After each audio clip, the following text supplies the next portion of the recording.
ოცნებას გრანტების შესახებ კანონში ცვლილებები ისევ შეაქვს პროექტის მიხედვით. გრანტად აღარ მიიჩნევა ის სახსრები, რომლებსაც საქართველოში აკრედიტებული საელჩოები, საკონსულოები ან საერთაშორისო ორგანიზაციები გასცემენ. თუ ეს დაფინანსება უცხო ქვეყნის ხელისუფლების ან პოლიტიკური პარტიის ინტერესებსა და მიდგომებს ემსახურება. რითი ხსნის ოცნება ამ ცვლილებებს ნატალი ჯახუტაშვილი უერთდება ფორმულას პირდაპირ ეთერს.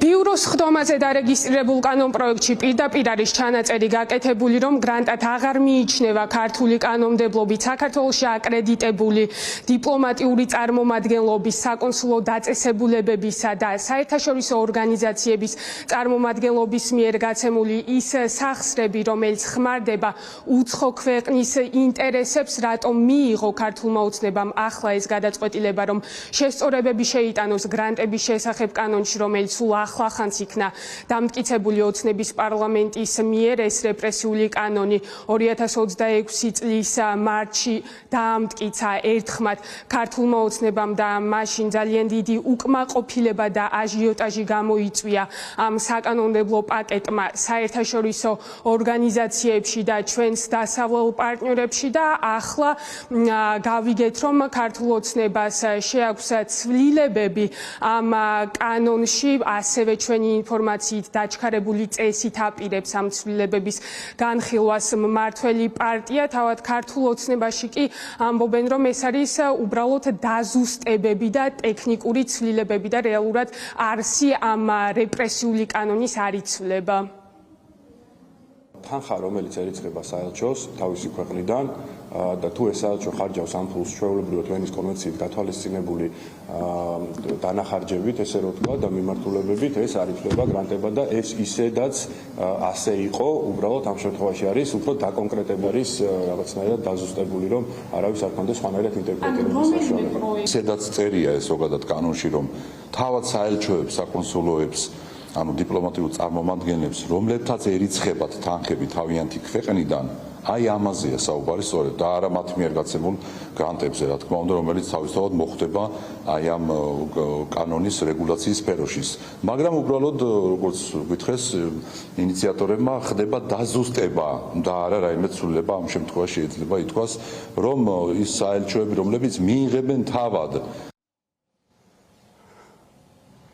იურისტები და არასამთავრობო ორგანიზაციების წარმომადგენლები აცხადებენ, რომ ეს არის ახლა მოჩვენებითი პროცესი, რაც დაიწყო საქართველოს ხელისუფლებამ, მათი განცხადებით რეალურად არაფერი არ იცვლება ამ რეპრესიული კანონით და ეს არ არის რაიმე კომპრომისებზე წასვლა ერთი ნაბიჯით უკან დახევა. ბიძინა ივანიშვილის გუნდის მხრიდან არასამთავრობო ორგანიზაციები აცხადებენ, რომც მიიღოს ეს ცვლილებები ქართულმა ოცნებამ, ამ კანონით მაინც შეზღუდვებს ნებისმიერ დროს, ნებისმიერ პირს დაუწესებენ. მიუხედავად იმისა, რომ ამ საკანონმდებლო ცვლილებების შედეგად ცდილობენ მათი ინიციატორები გარკვეული საკითხების დაზუსტებას, კვლავ არ არის დღის წესრიგიდან საკითხი მოხსნილი ნორმის ბუნდოვანებასთან დაკავშირებით, ხომ? არსებული კანონპროექტიც კვლავ იძლევა მისი არაერთგვაროვნად განმარტებისა და შეფასების შესაძლებლობებს და როდესაც კანონი არ არის განჭვრეტადი, ხომ? მას აქვს ბუნდოვანი შინაარსი და არსებობს იმის შესაძლებლობა, რომ ის სხვადასხვანაირად იქნეს წაკითხული და განმარტებული. ეს შეიცავს ძალიან მაღალ რისკებს იმისას, რომ ამგვარი რეგულაციები ადამიანების მიმართ იქნეს შერჩევითად გამოყენებული. თავის დროზე ეს განხორციელებული ცვლილებები იმდენად ბუნდოვანი და არა იმდენად ბუნდოვანი იყო, რომელიც იძლეოდა ფართო ინტერპრეტაციის საშუალებას, ხანახან რომ უყურებდი იურისტის დაწერილსაც არ გავს. მაგრამ თავიდანვე მიზანი ჰქონდა, რომ ეს იყოს ფართო ინტერპრეტაციის საშუალებას იძლეოდეს და მე უკვე შერჩევითი გამოყენება შეძლონ. შესაბამისად ამ ცვლილებებით ჩემი არსებითად არაფერი არ იცვლება, რაღაცა ერთი დეტალი ზუსტება დიპლომატიურ სამსახურებთან მიმართებაში, საერთო ჯამში ამ კანონში არსებული ცვლილებები ისევ დამაზიანებელია, როგორც აქამდე იყო.